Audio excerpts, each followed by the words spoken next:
Dianggap boros, pemerintah Belanda kritik budaya Lebaran masyarakat Indonesia. Setiap menjelang Lebaran, masyarakat Indonesia melakukan berbagai macam transaksi untuk menyambut hari raya dengan penuh semarak. Tradisi ini sudah berlangsung sejak lama dan mencakup pembelian pakaian baru, perjalanan mudik ke kampung halaman, serta memasak hidangan khas Lebaran. Fenomena ini menjadi bagian tak terpisahkan dari budaya masyarakat dan terus berlangsung dari generasi ke generasi. Pada masa kolonial, tradisi ini mendapatkan perhatian dari pejabat Belanda yang menganggapnya sebagai bentuk pemborosan.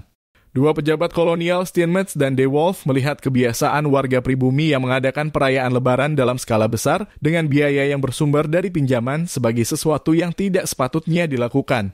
Selain itu, mereka menyoroti bagaimana beberapa bupati mengadakan perayaan di kantor pemerintahan dengan menggunakan kas negara.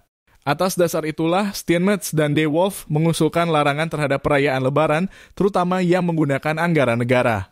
Mereka mengacu pada aturan kolonial yang melarang penggunaan dana pemerintah untuk kegiatan yang tidak dianggap penting oleh administrasi Belanda. Namun, pandangan ini mendapat kritik dari Snout Hurgronje, seorang penasihat pemerintah kolonial dalam urusan Islam. Menurut pengamatannya, selama berada di Indonesia sejak awal 1900-an, perayaan Lebaran sudah menjadi bagian yang tidak terpisahkan dari kehidupan masyarakat Muslim di Nusantara. Ia melihat bahwa kebiasaan membeli pakaian baru, menyiapkan makanan khas, serta mengunjungi sanak saudara bukan sekadar aktivitas konsumtif, melainkan juga bagian dari nilai sosial dan budaya yang telah mengakar kuat dalam kehidupan masyarakat. Di Aceh, misalnya, masyarakat menunjukkan antusiasme tinggi dalam berbelanja menjelang Lebaran. Berdasarkan pengamatannya, pasar yang menjual pakaian dan barang kebutuhan lainnya justru jauh lebih ramai dibandingkan dengan pasar yang menjual daging atau hewan kurban. Selain di Aceh, fenomena serupa juga terlihat di Batavia yang kini dikenal sebagai Jakarta. Masyarakat di kota tersebut juga merayakan Lebaran dengan menggelar pesta, menyiapkan hidangan khas, serta membeli pakaian baru untuk dikenakan pada hari raya. Tradisi silaturahmi ke rumah kerabat pun menjadi bagian yang tidak terpisahkan dari perayaan, mencerminkan eratnya hubungan kekeluargaan dalam budaya masyarakat Nusantara. Pengeluaran masyarakat menjelang Lebaran juga meningkat tajam dibandingkan hari-hari biasa. Pembelian pakaian baru, petasan, dan makanan khas menjadi prioritas utama bagi banyak keluarga karena Lebaran dianggap sebagai hari yang istimewa yang hanya terjadi setahun sekali.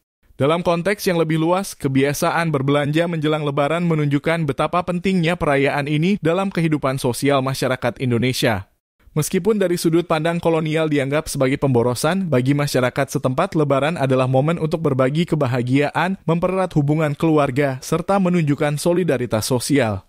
Oleh karena itu, segala bentuk pembatasan terhadap perayaan ini kemungkinan besar tidak akan efektif dalam mengubah pola konsumsi masyarakat. Karena tradisi ini telah menjadi bagian dari identitas budaya yang diwariskan dari generasi ke generasi.